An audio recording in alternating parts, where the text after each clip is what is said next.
Tá desligado. Deus é bom em todo tempo. Em todo tempo Ele é bom. E hoje eu quero falar com vocês sobre oração. Hoje eu vim aqui para despertar em você, para ser um agente que venha despertar em você um intercessor. A oração, gente, ela é o poder mais eficaz e poderoso que nós temos na terra. Você crê no poder da oração? Uma igreja que ora, ela é imbatível. Ela é temida. Ela é respeitada. Porque quando os joelhos, em obediência, se dobram diante do Senhor, o céu é o limite para a gente. Verdadeiramente. E não existe cristianismo sem oração. Não existe cristianismo sem oração. E nós precisamos entender isso de uma vez por todas. Deus tem sacudido a terra para nos ensinar muitas lições. E uma delas é a nossa dependência dele, a qual nós declaramos através de uma vida de oração. Nós precisamos orar. Nós precisamos interceder. A Bíblia está cheia de exemplos de um Deus que responde orações. Me lembra aqui de Ezequias, aos 30, 38, 39 anos de idade, com uma enfermidade mortal. Orou. E Deus lhe concedeu mais 15 anos de vida. Eu lembro aqui de Josué. Em meio à batalha, ele levanta as suas mãos e ora: sol, se detenha, lua, pare. E Deus o ouviu. Deus o respondeu. Você tem noção do que é isso? E é interessante que eu quero ler até na íntegra isso aqui. O que a Bíblia fala a respeito desse momento. É algo lindo demais. Josué 10, 14, diz assim: e não houve dia semelhante como este, nem antes e depois dele, ouvindo o Senhor assim a voz de um homem. Eu só queria lembrar você que nós temos o mesmo acesso ao Pai que teve Josué. Jesus disse isso, não foi? Que se tivéssemos uma fé do tamanho de um grão de mostarda, nós falaríamos ao monte: vá, e ele iria. Volte, e ele voltaria.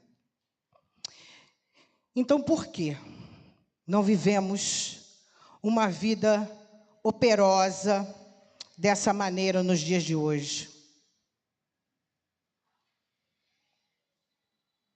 O que está acontecendo conosco? Que não estamos vivendo esse operar, o manifestar do Espírito nos dias de hoje. O que tem impedido o agir de Deus em nossas vidas? Porque Deus é o mesmo, tá? Ele é o mesmo ontem e eternamente Ele será. E ainda assim, por meio da sua maravilhosa graça, nos dias como hoje, Deus tem operado milagres. O filho da Ângela, eu ouvi, ninguém me contou não, o médico, o próprio sobrinho dela, falar para ela: o seu filho, Ângela, hoje não tem pulmão. E ele recebeu alta do CTI. Uma igreja que ora. O Manuel já vai receber alta essa semana, amanhã precisamente. Nós oramos por muitos. Deus tem operado. Às vezes nós ficamos com os nossos olhos fitos nos mais de 400 mil... Aliás, 400 não, né? 500. E não vemos, não percebemos o agir de Deus. Nos esfriamos, nos acovardamos diante das trevas que teima em avançar contra a igreja, e a igreja se acovarda em oração. E no momento crucial que ela deveria se levantar. Então, vamos falar de oração, que é disso que eu preciso falar com você essa noite. João 17. Vamos falar da oração de Jesus pelos seus discípulos. Uma oração que alcançou a mim e eu sei que alcançou também a sua vida. João 17.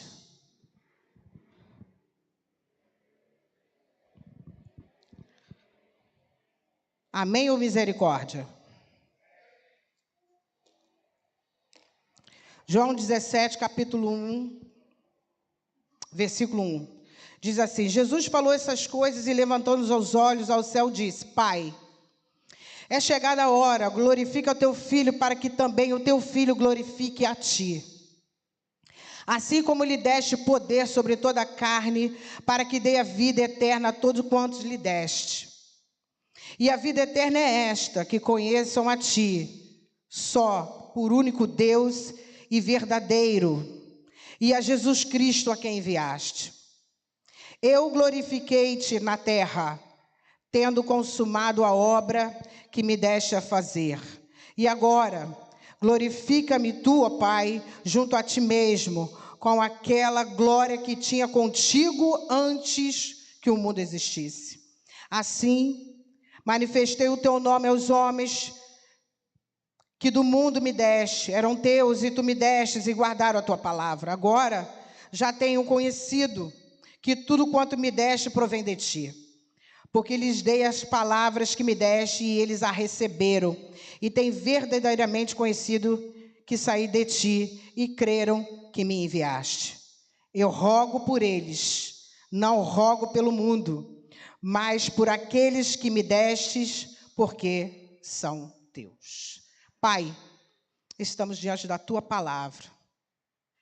Ela por si só já fala muito aos nossos corações, mas pelo poder do Espírito Santo, que o Senhor traga iluminação a cada mente, a cada coração, e que ela, ó Deus, tenha um efeito ao qual foi proposto a ser colocado no meu coração. Edifica a tua igreja, levanta a tua casa em oração, que ela saia daqui hoje operosa em intercessão e oração, não só por si mesma, mas por todo o mundo, em nome de Jesus. Amém. Essa é uma das últimas orações de Jesus. E ela vem nos ensinar muito. Então, a gente precisa entender alguns princípios para que tenhamos uma vida de oração eficaz e poderosa. E Jesus vem aqui nos ensinar, logo no versículo 1, que para ter uma vida de oração eficaz e poderosa, a oração nossa precisa não visar mais interesses próprios, mas buscar exaltar o Pai. Uma verdadeira oração, vou repetir, não visa interesses próprios, mas busca exaltar o Pai. Versículo 1. Jesus pede assim. Jesus falou essas coisas, levantou os olhos ao céu e disse: Pai, é chegada a hora, glorifica o teu filho, para que também o teu filho glorifique a ti. A oração dele aqui, na melhor interpretação, glorifica aqui, no original, significa capacitação. Jesus está pedindo capacidade ao Pai para concluir a obra a qual ele veio. Lembrando aqui a vocês que essa é uma das últimas orações dele. Ele estava para ir ao martírio. E a oração, a preocupação, a motivação dele na oração não era o sofrimento ao qual ele ia passar, mas era glorificar o nome do Pai. Se a gente já nortear a nossa mente com uma pergunta, a gente já vai perceber a mediocridade das nossas orações. Por que Jesus orava? Eu acredito que você crê, assim como eu, que Jesus é Deus e o homem. Ele deixou a sua glória, mas não deixou de ser glorioso por isso. Então, por que ele orava? Todo o poder no céu e na terra já tinha sido dado. Por que ele orava? Resposta: simples. Simplesmente para ter comunhão com o Pai. E um bom mestre que ele é, para nos ensinar que a oração é que move realmente os nossos corações aos propósitos de Deus. Nós precisamos entender de uma vez por todas que oração não é um momento de barganha, não é um momento de pede, mas pedir a glória de Deus sobre nós. Precisamos pedir ao Senhor, nos preocupar em pedir ao Senhor bênçãos espirituais, porque essas já foram liberadas na cruz do Calvário. Mas precisamos tomar posse delas, e só isso acontece através da oração. Porque através da oração nós falamos com o Senhor, nós somos ouvidos, mas também precisamos ser ouvintes. E é interessante, porque com Deus funciona da mesma maneira. Eu preciso que vocês se calem para me ouvir. Assim, se eu quiser ouvir a vocês, eu preciso parar de falar. E Deus é exatamente a mesma coisa. Enquanto eu reclamo, Ele nada fala. E geralmente, quando Ele não fala, sabe o que a gente faz? Toma as nossas decisões e faz sem Ele mesmo. Por isso, uma vida de oração ineficaz, quando poderia ser operosa. Porque os nossos pedidos precisam ser para a glória de Deus. Se você entende que você foi formado para a glória de Deus, que você não está nesse mundo por acaso, você precisa entender que a sua vida precisa glorificar a Deus. Você foi formado para isso, para louvor e glória dele. Por isso, as suas palavras, as suas ações precisam ser de alguém que realmente queira glorificar o nome dele. E apesar de toda a sua glória, Jesus está aqui pedindo ao Pai, a Deus, me capacita, para que eu possa terminar essa obra que tu me deste. Então, Jesus pede essa capacitação para a conclusão do seu ministério, a realização da salvação que ele se propôs ao deixar a sua glória. Então, uma vida de oração, ela não visa interesses próprios, mas exaltar o nome do Pai. Outra coisa que ele nos ensina em sua oração, que a oração operosa, uma oração eficaz, ela é poderosa quando ela é fruto de obediência. Versículo 4 diz isso. Eu glorifiquei-te na terra, tendo consumado a obra que me deste a fazer. Palavras de alguém que realmente viveu em obediência. Josué, quando orou dessa maneira, e o sol se deteve, a lua também parou, Deus o ouviu, porque ele tinha uma vida de obediência. Se vocês lerem o capítulo de Josué, há pouco tempo eu acabei de estudar o livro de Josué, é coisa fantástica. E a todo momento, de capítulos em capítulos, você percebe que Josué andou em obediência. Ele a todo momento fala, guardei a palavra, a todo momento. Então, se quisermos ser ouvidos pelo Senhor, eu preciso ter uma vida de obediência a Ele.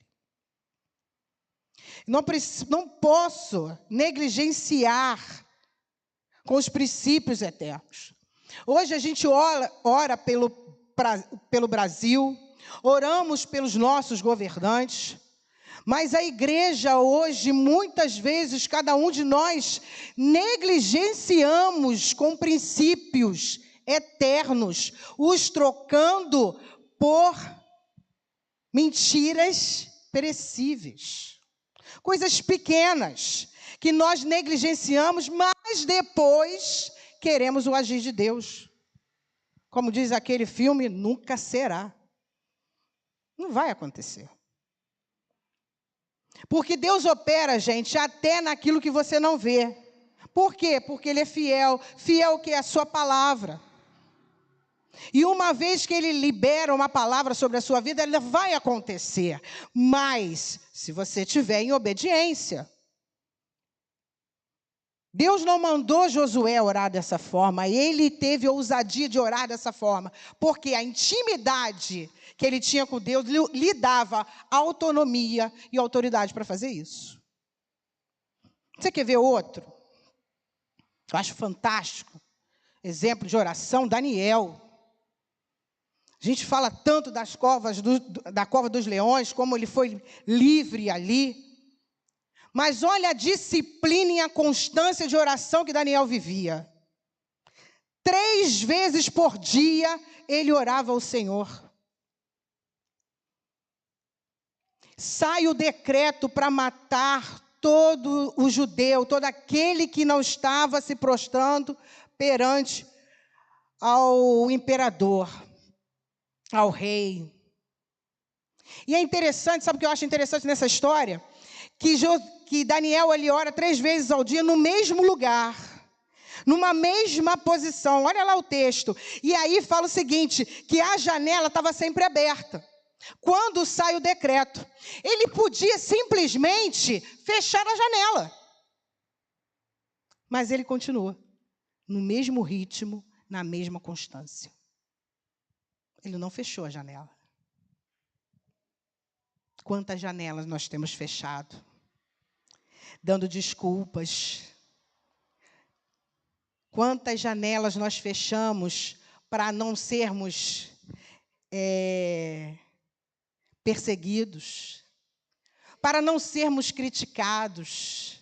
Quantas janelas nós fechamos durante uma conversa, porque não queremos ser desagradáveis e negligenciamos com os princípios de Deus. Por isso, ele foi livre da cova dos leões, porque viveu uma vida de obediência. Se passaram 66 anos aproximadamente, quando Daniel chegou à Babilônia, até que ele foi à cova dos leões. 66 anos de oração 3 vezes por dia. Tem noção do que é isso? Constância, compromisso. É o que ele tinha em oração. Porque a vida de oração, gente, é uma vida que você precisa se comprometer, precisa ter disciplina. Não é como um remédio, quando dá dor de barriga, que você vai lá e bebe, passou e está tudo bem. Que como às vezes a gente faz com a oração. Oração é uma constância, é um prazer de estar perto. É de estar, é ter saudade de estar ali, conversar com o Pai, com o nosso Paizinho.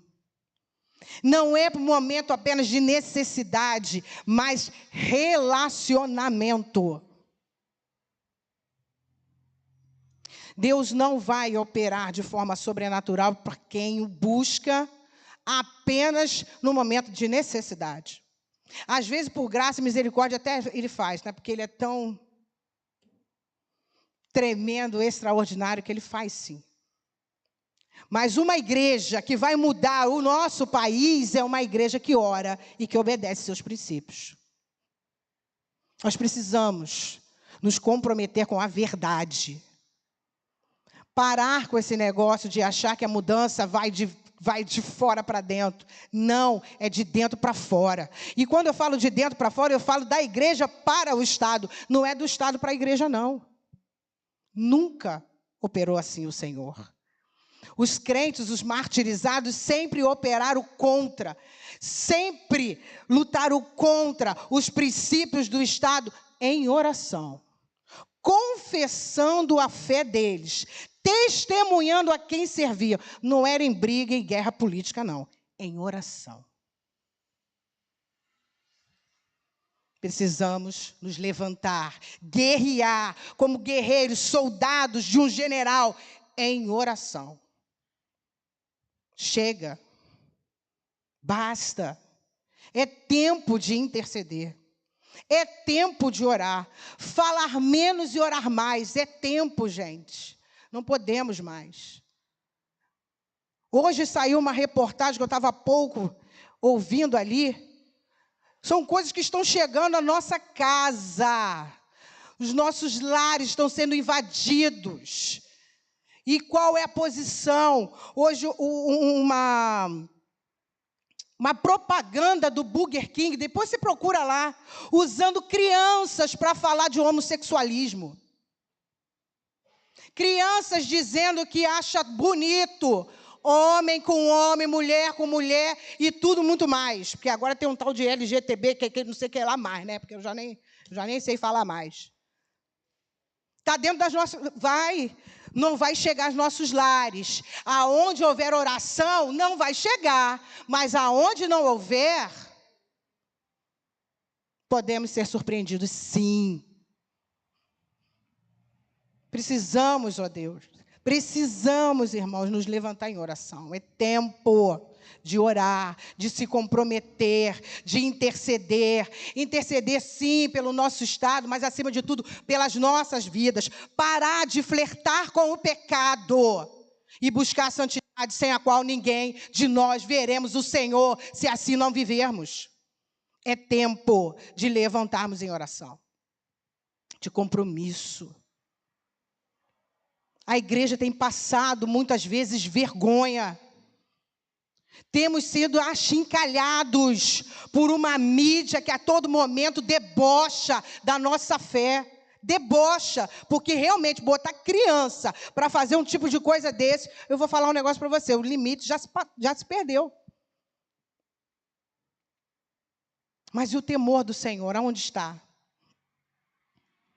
Nos nossos lares, ele precisa continuar. Nossos filhos precisam ver a gente orando. Pais precisam orar na frente dos filhos. Filhos precisam ver nos pais que tenham experiência de oração, que contem assim, olha, meu pai orou e eu vi ali, ó, o centro ali fechar, eu vi ali, ó, o fulano ser curado porque meu pai, porque minha mãe orou, eu vi. Não é contar alguma coisa não, gente. É falar para eles, mostrar para eles no nosso dia a dia que isso aqui, essa palavra, ela é viva e eficaz e é poderosa quando nós testemunhamos sobre ela. Precisamos nos levantar em oração. Outro princípio que a gente aprende aqui nessa oração de Jesus, que eu acho fantástica, é o seguinte: uma vida de oração eficaz e poderosa, ela acontece quando ela é fruto de intercessão. Quando nos colocamos na brecha por outros. Versículo 9 diz isso. Eu rogo por eles, não rogo pelo mundo, mas por aqueles que me deste, porque são teus. Precisamos aprender a interceder. Parar de olhar para os nossos umbigos e interceder uns pelos outros. A igreja pelo mundo. Uma família que ora, ela muda uma sociedade, gente. Porque se ela se fortalece, a sociedade já está melhor. E só conseguimos isso através da oração. Jesus, é interessante, ele intercede pelos seus discípulos. Ele está indo ao caminho da morte, de todo o sofrimento que ele ia passar, de toda a dor, mas ele está intercedendo por aqueles que iriam ficar. Jesus pede que no meio da incredulidade e rejeição geral que eles iriam sofrer, como sofreram, nós sabemos disso, que seus discípulos se atravessassem a tudo isso, confiando e continuassem servindo a Deus. E o resultado disso? O poder de Deus desce sobre a igreja primitiva. Pedro, um homem incauto, prega, e mais de 3 homens são convertidos pelo poder do Espírito Santo. Resultado da oração de Jesus. Pedro era um homem que tinha tanta comunhão com o Senhor, que onde ele passava, a sua sombra curava. No mesmo capítulo aqui de João, O Senhor disse que obras maiores nós faríamos, maior que a dele. Mas para isso nós precisamos ter uma vida de oração, de compromisso. Hoje eu vejo uma igreja que muitas vezes, quando eu falo igreja, eu não estou falando Igreja Batista em Viana da Cruz, eu estou falando de uma igreja eu e você. Eu não estou falando de um sistema religioso que se acovarda diante de situações perdidas, porque buscando artifícios, momentos, soluções fora da oração. A gente precisa trazer um movimento na igreja, vamos trazer um cantor, vamos trazer alguma coisa. Quando é a oração que responde. A igreja precisa orar, gente. Orar. Parece que hoje a oração é o último recurso. Eu estava vendo um testemunho de um pastor missionário, e ele estava pregando numa dessas igrejas perseguidas, aonde Bíblia, que nós carregamos tão livremente, aonde não é possível carregar, uma mãe que estava orando pelo filho. Ele estava visitando esse lugar, quando viu essa mãe entrando no lugar, a esposa do pastor que ele estava ali ajudando nesse país, e ele percebeu que ela estava com um olhar muito caído, um semblante, né, caído, olheiras. Perguntou para ela o que estava acontecendo. Eu passei a noite toda acordada, orando pelo meu filho.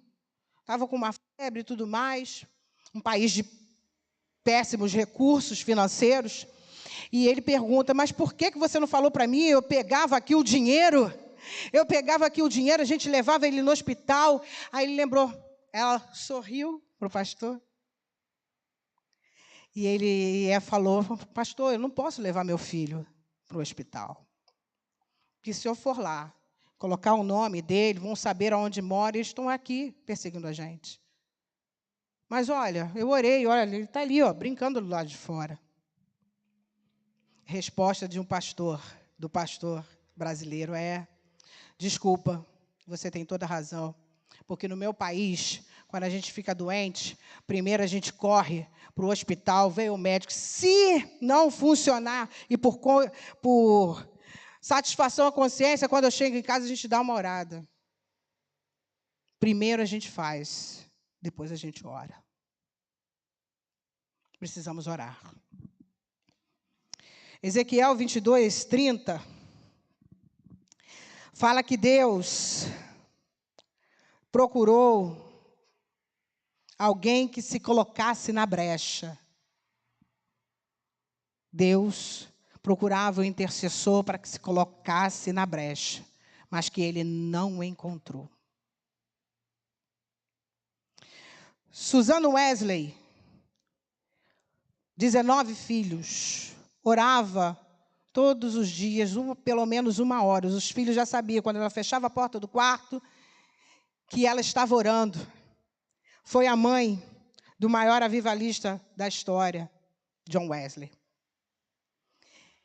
Um dos primeiros pastores batistas a chegarem no Brasil, viu a sua filha adolescente sair pelas portas, dizendo que ia curtir a vida.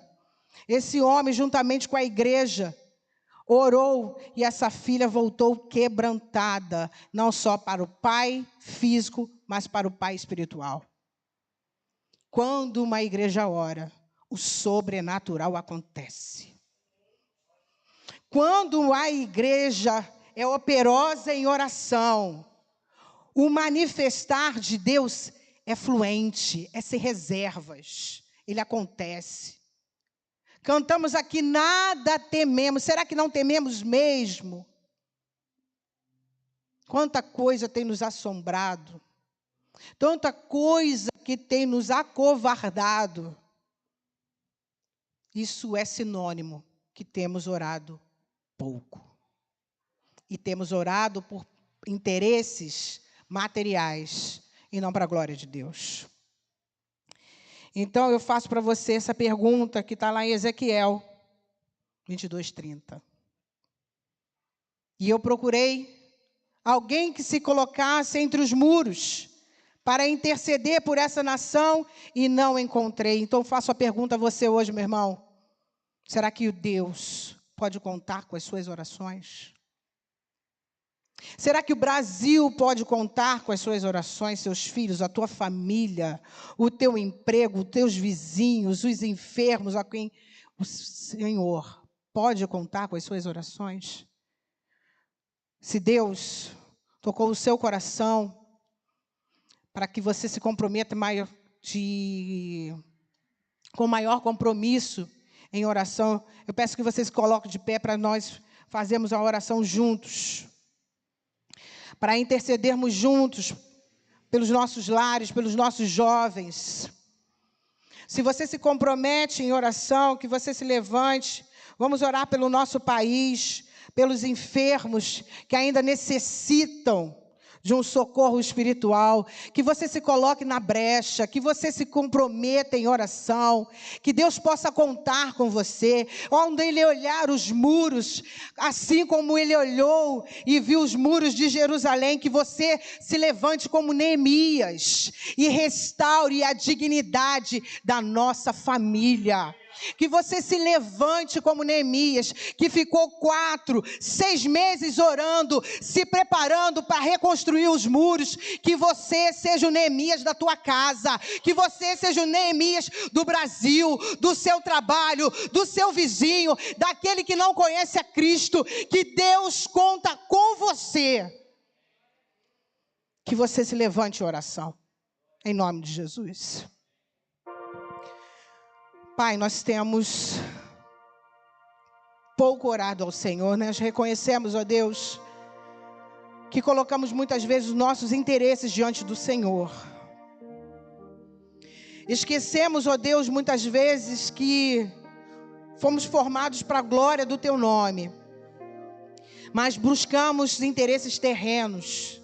Esquecemos, ó Deus, que a nossa pátria verdadeira não está aqui. Essa terra nós somos apenas forasteiros. Isso tudo vai passar, mas há uma eternidade que nos aguarda, que nos espera. Pai, em nome de Jesus, eis aqui os Teus filhos, ó Deus, que se comprometem a orar mais, a ter uma vida de oração constante, que desejam, Deus, viver uma vida de oração poderosa e eficaz, que vai transformar não só as suas próprias casas, mas toda a circunvizinhança, e que verá mudanças em nosso país. Pai, em nome de Jesus, eis aqui os Teus filhos, eis aqui a Tua igreja, que clama por misericórdia, Deus. E nos ensine, ó Pai, os padrões de uma oração eficaz todos os dias. Não veremos mais o sol e a lua parar, mas podemos ver enfermos andarem, Senhor. Nós podemos ver surdos ouvirem. Nós podemos ver paralíticos andando, cegos vendo. Pai, em nome de Jesus, que a Tua igreja opere obras maiores como o Senhor prometeu. Pai, em nome de Jesus, não temos mais tempo a perder. Pai, que a Tua igreja não seja uma igreja distraída, mas comprometida em oração, que se levante em oração, que guerreie em oração e veja manifestada a Tua presença em resposta de oração.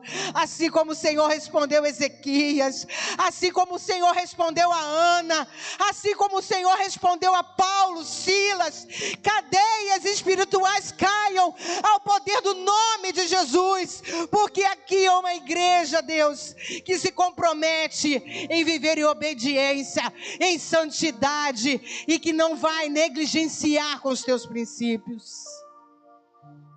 Que o Senhor, ó Deus, se faça presente no meio de nós, que o Senhor tenha prazer em ouvir as nossas orações, que os nossos pedidos sejam bênçãos espirituais, seja a Tua presença, que a Tua igreja tenha prazer, ó Deus, de estar aos Teus pés, e não busque mais as Tuas mãos, não busque mais as Tuas mãos, mas busque os Teus pés, busque estar na Tua presença, tenha prazer de estar na Tua presença, e que a Tua graça venha bastar a tua noiva.